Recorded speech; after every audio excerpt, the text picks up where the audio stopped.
storms, it's found its shore and home in you, my dear.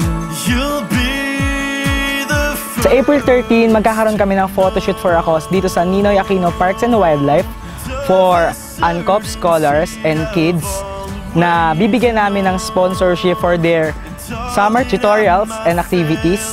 Kami yung Youth for Christ de la Estrada and Santa Maria de la Estrada Parish Youth Ministry.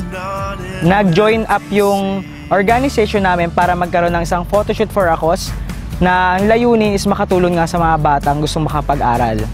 Napag-isip-isip namin na yung talents namin is pwede pala namin gawin para makatulong sa iba.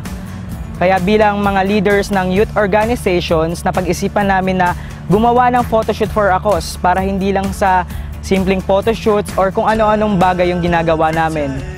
Marami kaming mapapasayang bata sa mga talento namin.